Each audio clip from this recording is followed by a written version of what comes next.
gospel reading, we find that Jesus' wilderness time immediately followed his baptism and that powerful affirmation of who he was.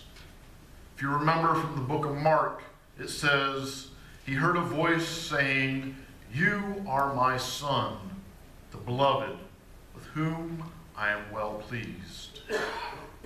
The Synoptic Gospels say that the Spirit who descended on him at this time of his baptism drove him out into the wilderness. Drove him out into the bleak, lonely, dry Judean wilderness for 40 days of testing. We know that wilderness time is a part of our lives also. We cannot live and love and engage in life meaningfully without sometimes ending up in the wilderness. Wilderness times are those times when we feel we are tested to our limits. And we describe those times with wilderness terms. We use words like dry, desolate, lonely, trying, difficult, agonizing. We speak of hunger, thirst, and longing in the wilderness. These next 6 weeks of Lent, we'll explore the themes of wilderness time as we travel through this difficult spiritual territory. Now, in our wilderness times, we must first recognize that wilderness time is a time for learning. In verse 4 of our gospel reading, Jesus said, "It is written, man shall not live on bread alone, but on every word that comes from the mouth of God." Some time ago, there was one of those email lists making the rounds. And this email list had the significant things that children have learned about life. Now, I enjoy this because listening to children, you find wisdom beyond means. Here are just a few of those wisdom pieces that these children related to us. First, you can't trust dogs to watch your food. Number 2, don't sneeze when someone is cutting your hair. Number 3, you can't hide a piece of broccoli in a glass of milk.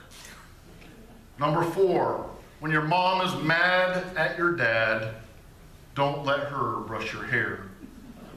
And the final piece of wisdom they came up with was, no matter how hard you try, you cannot baptize a cat.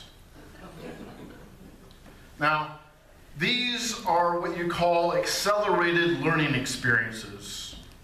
We call them learning the hard way.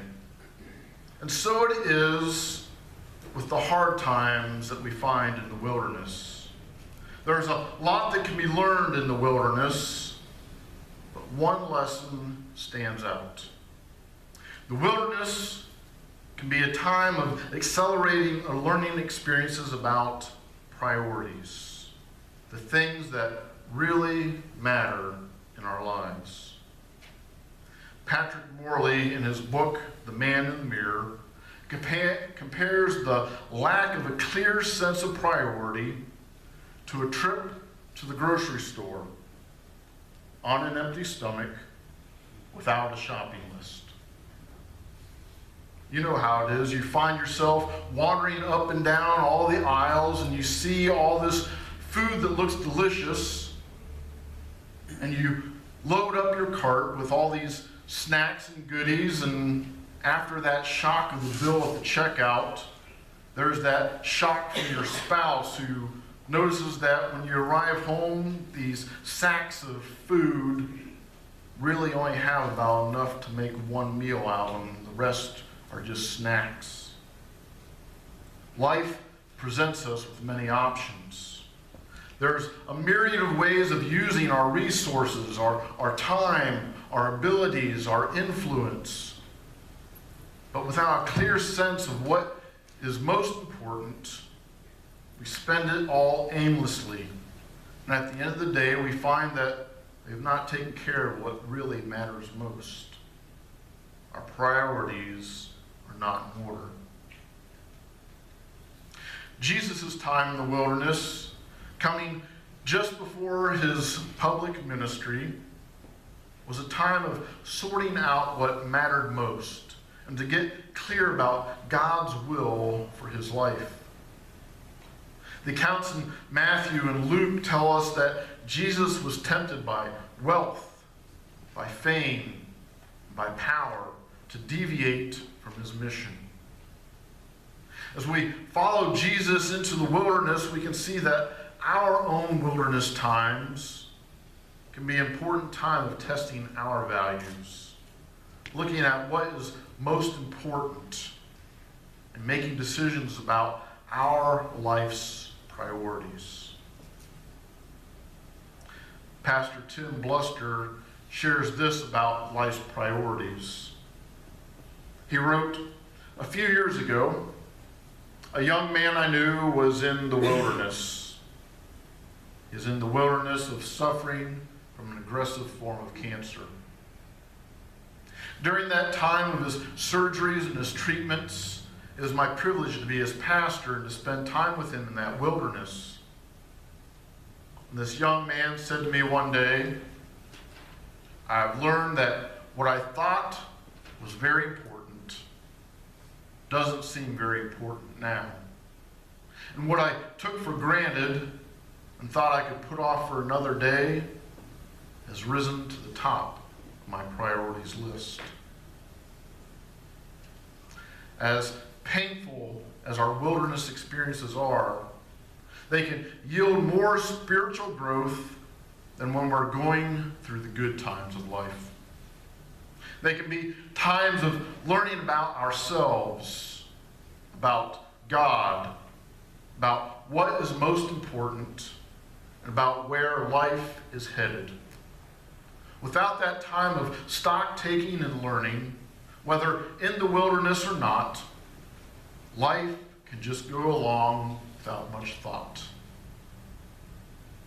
Here are some good wilderness questions for you to ponder during this season of Lent. Number one, what important relationships and friendships have I been putting off to some future time?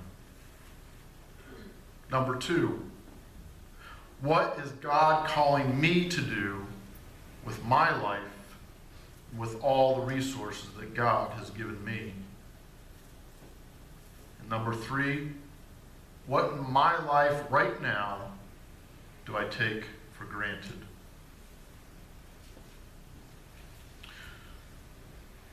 One time there was a businessman who was visiting a pier on a coastal village in Mexico. While he was there, he noticed this small boat with just one fisherman pulling up to the dock. Inside this boat were several large yellowfin tuna.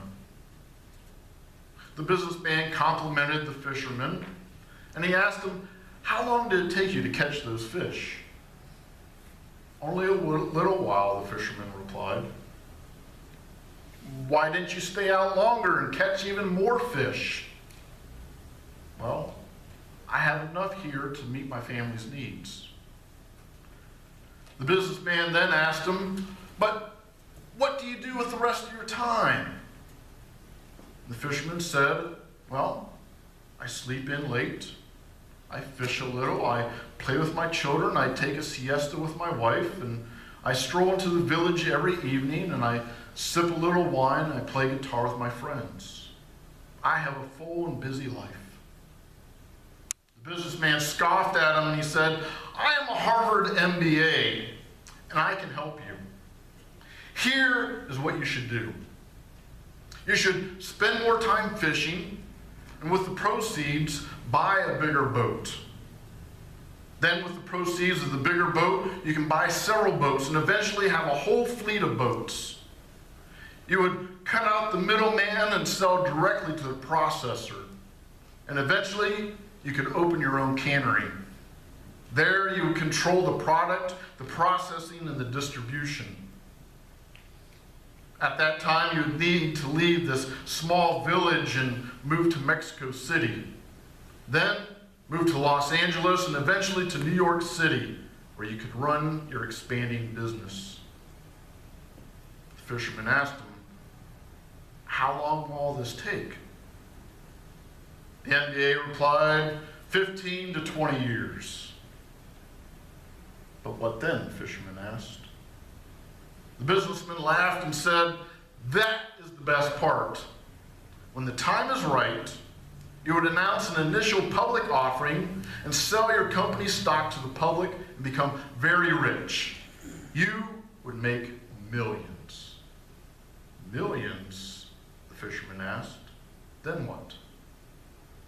The American said, "That's the best part.